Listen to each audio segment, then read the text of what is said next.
Dalam video ini, saya akan menjelaskan kepada kamu apa yang bukan debit dan kredit, dan menunjukkan kepada kamu kenapa ini akan membantumu.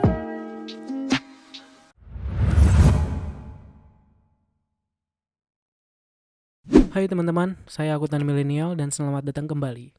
Di video ini adalah yang kedua dari series yang saya buat tentang akuntansi dasar. Jika kamu melewatkan yang pertama, lihat link pada deskripsi di bawah ini. Video ini akan membahas tentang perbedaan antara debit dan kredit. Pastikan kamu bertahan sampai akhir, karena saya punya tips yang menurut saya akan membantu kamu paham. Sudah siap? Let's do this! Untuk memahami debit dan kredit, saya rasa penting untuk memperjelas beberapa poin, sehingga kita bisa menghindari kesalahpahaman. Debit dan kredit ini setara, nggak baik juga nggak buruk. Debit dan kredit juga bukan menambah atau mengurangi. Debit dan kredit adalah kata-kata yang digunakan untuk mencerminkan dualitas atau sifat dua sisi dari semua transaksi keuangan. Kalau kamu perlu analogi untuk membantu memvisualisasikan ini, maka kamu dapat menganggap debit dan kredit sebagai kepala dan ekor pada koin, karena ada sisi yang sama dan berlawanan untuk setiap transaksi. Dalam dunia keuangan, uang nggak timbul atau hilang kayak sulap. Ketika uang masuk ke satu akun, uang itu harus timbul di akun lain. Para akuntan profesional menganggap setiap transaksi punya aliran manfaat ekonomi dari sumber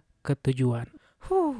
Apa manfaat ekonomi? Manfaat ekonomi adalah potensi suatu aset untuk memberikan kontribusi baik secara langsung maupun tidak langsung terhadap arus kas suatu entitas bisnis. Saya barusan bilang kalau para akuntan profesional menganggap setiap transaksi punya aliran manfaat ekonomi dari sumber ke tujuan. Nah, kredit mewakili sumbernya dan debit mewakili tujuan. Berbagai tujuan manfaat ekonomi diantaranya aset seperti uang tunai, gedung, bangunan, dan utang orang lain ke bisnismu atau piutang. Tetapi juga beban, di mana suatu bisnis atau perusahaan membayar pihak ketiga untuk barang atau jasa yang telah mereka sediakan. Dan dividen, di mana suatu bisnis atau perusahaan mendistribusikan sebagian dari kas perusahaan kepada pemiliknya. Di sisi lain, berbagai sumber manfaat ekonomi mengalir dari ekuitas pemilik, di mana pemilik bisnis atau perusahaan memberikan uang tunai mereka. Kewajiban seperti utang pinjaman ke bank atau utang dagang kepada supplier untuk menyediakan barang atau jasa, dan pendapatan. Jadi mari kita flashback ke persamaan dasar akuntansi yang telah kita bahas di video sebelumnya, dan saya akan membuktikannya kepada kamu. Aset sama dengan kewajiban ditambah ekuitas. Sekarang kita tahu bahwa aset diwakili oleh debit dan kewajiban dengan kredit, tapi ekuitas adalah hal yang tricky.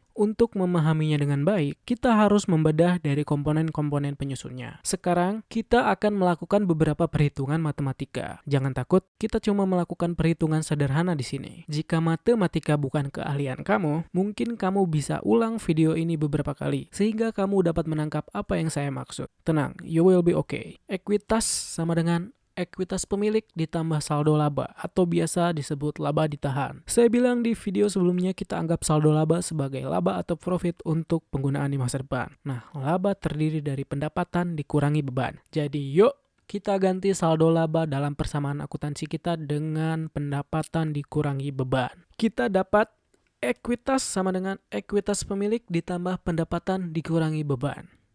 Dan sekarang mari kita ambil definisi ekuitas ini dan membreakdownnya dalam persamaan akuntansi kita. Aset sama dengan kewajiban ditambah ekuitas pemilik ditambah pendapatan dikurangi beban. Dan yuk kita lakukan sedikit penataan ulang sehingga kita dapat beban tambah aset sama dengan kewajiban ditambah ekuitas ditambah pendapatan. Sisi kiri mewakili debit. Ini meningkat saat di debit dan menurun saat di kredit. Sisi kanan adalah sebaliknya. Ini adalah kredit. Ini meningkat saat dikreditkan dan turun saat di debit. Tadi saya sebutkan di awal video, kalau saya punya tips agar kamu bisa mengingat semua ini. Ini akan membantu kamu. Nah, ini dia. Backup.